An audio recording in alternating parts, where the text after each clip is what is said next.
رب کا بندہ پردہ پوشی کرنے والا ہوتا ہے، فقیر وہ ہوتا ہے جو پردہ پوشی کرے۔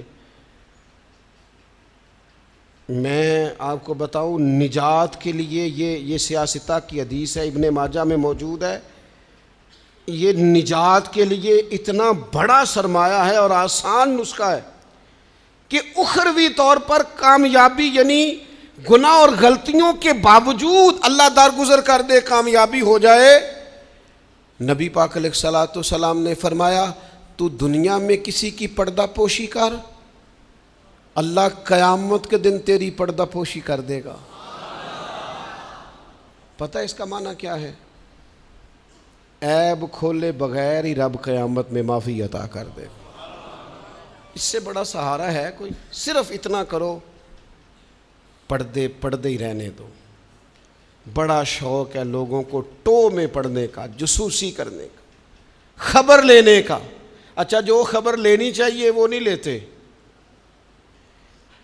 محلے میں کس کی حرکتیں غلط ہیں وہ سب کو پتہ ہے، لیکن بھوکا کون کون ہے، بل کس کا آیا ہے اور پریشان ہے یہ نہیں پتہ، کس کے بچے کی اسکول کی فیس نہیں گئی یہ نہیں پتہ، باقی غلط کون کون ہے معاذ اللہ سارا پتہ رکھتے۔ پردہ پوشی، اللہ کا بندہ پردہ پوش ہوتا ہے۔ فقیری نام ہی پردہ پوشی کا ہے۔ تیرے پاس لاکھوں کے راز ہوں لیکن تو نے سینے میں چھپائے ہوئے ہیں۔ فقیر اپنے کفن میں بڑے راز چھپا کے دنیا سے چلے جاتے ہیں، وہ راز کھولا۔ فقر کا بہت بڑا درجہ یہ ہے کہ تیرا دل پردہ پوشی والا ہو، اور اگر تو پردے کھولے، پردہ دری کرے، تو نبی پاک نے فرمایا جو کسی کے پردے کھولے گا وہ اپنے گھر کے اندر بھی بیٹھا ہوا تو اللہ اس کے پردے کھول کے اسے ذلیل کر دے گا۔ کیا معنی ہے؟ صاف ستھری دو ٹوک بات ہے۔ جس کا ذلیل ہونے کا دل ہو کہ میرے پردے کھل جائیں، وہ دوسروں کے کھول دے، خود بخود تیرے کھل جائیں گے۔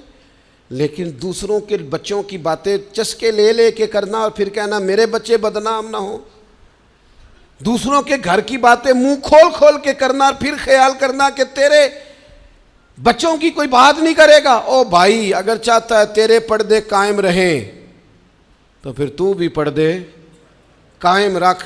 نبی کریم صلی اللہ تعالی علیہ وآلہ وسلم نے ایک بات ارشاد فرمائی ہے، مسلم شریف میں ہے۔ اکثر میں کہتا ہوں بعض باتوں پر وجد ہو جاتا ہے، یہ وجد والی بات ہے۔ حضور علیہ الصلوۃ والسلام فرماتے ہیں اللہ حیا والا ہے، پردہ پوشی والا ہے۔ اللہ حیا اور پردہ پوشی کو پسند فرماتا ہے۔ اللہ حیا والا ہے، پردے ڈالنے والا ہے۔ حیا اور پردہ پوشی کو اللہ،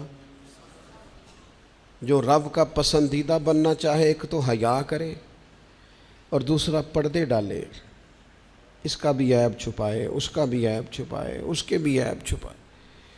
لیکن یہاں اگر تو تیرے پاس دولت اور طاقت ہے تو پھر سارے عیب چھپے ہوئے ہیں، اور اگر بندہ ماڑا ہے، غریب ہے، تو پھر کھول کے منہ باتیں ہو رہی ہیں۔ میری غربت نے کیا مجھ کو زمانے میں بدنام، تیری دولت نے تیرے عیب چھپا رکھے۔ اپنی طبیعت کو اللہ کا بندہ کنز المال میں موجود ہے، حضرت عمر رضی اللہ تعالیٰ عنہ بیٹھے تھے۔ یہ ذرا دیکھیے یہ حضور کی تربیت یافتہ جماعت کیسی تھی۔ سیدنا فاروق اعظم بیٹھے ہیں، حضرت جریر ابن عبداللہ رضی اللہ تعالیٰ عنہ بیٹھے ہیں۔ ایک آدمی کی اچانک ہوا خارج ہو گئی اور اس کی آواز آئی اور بدبو پھیل گئی۔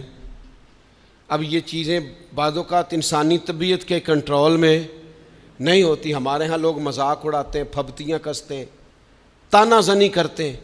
ہوا خارج ہوئی، آواز بھی آئی اور بدبو بھی پھیلی۔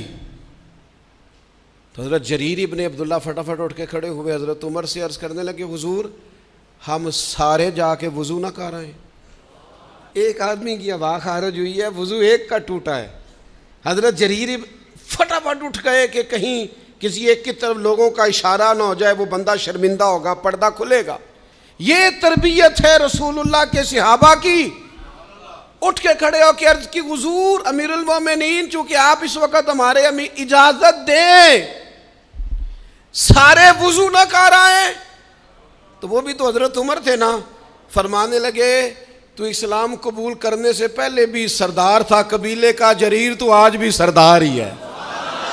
تیری باتیں سرداروں والی ہیں، تیری باتیں ذرا بڑی بڑی ہیں، تیرا دل ذرا بڑا ہے، تو نے جو بات کی ہے وہ بڑے لوگ کیا کرتے ہیں، پردہ پوشی بڑے لوگ کرتے ہیں، کسی کو شرمندگی سے بڑے لوگ بچاتے ہیں، کسی شخص کا گردن نہ جھکے یہ بڑے لوگوں کا کام ہے، بڑے لوگوں کا۔ وہ گردنیں جھکا کے راضی نہیں ہوتے، وہ کسی کو عزت دے کے راضی ہوتے ہیں۔ تو بڑا آدمی ہے لہذا تو نے بڑی بات ہی کر دی ہے۔